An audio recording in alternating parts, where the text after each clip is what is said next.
જામનગરના જીજી હોસ્પિટલના સ્ક્રીન વિભાગના તબીબે વધુ એક સિદ્ધિ પ્રાપ્ત કરી. અત્યંત ગંભીર અને જીવલેણ ચામડીના રોગના સફળ ઇલાજ તેમણે કર્યો. હોસ્પિટલના તબીબોની કુશળતા અને ટીમ વર્કને કારણે જીવલેણ ટેન સિન્ડ્રોમનો સફળ ઇલાજ થયો. પોરબંદરની 20 વર્ષીય યુવતીને સ્ટીવન જોન્સન સિન્ડ્રોમની ગંભીર સ્થિતિમાં દાખલ કરાઈ. આશરે 20 દિવસથી સતત અને સઘન સારવાર બાદ દર્દીની સ્થિતિમાં નોંધપાત્ર સુધારો થયો. યુવતી હવે કોઈપણ ગંભીર જટિલતા વગર સંપૂર્ણપણે સ્વસ્થ થઈને હોસ્પિટલમાંથી રજા અપાતા પરિવારજનોએ હોસ્પિટલનો આભાર માન્યો હતો. જામનગર જીજી હોસ્પિટલમાં 24 દિવસથી આ સ્કિન વિભાગમાં દાખલ છીએ.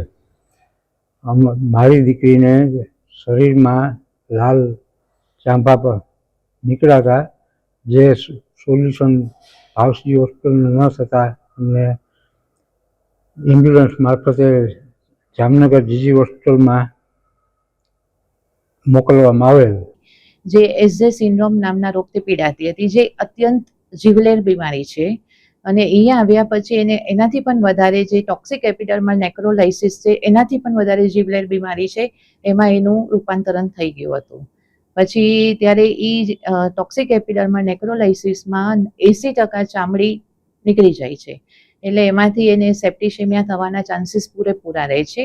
અને એનાથી મોસ્ટલી 80% મોર્ટાલિટી હોય છે, કે જેમાં વ્યક્તિના ડેથ થતા હોય છે.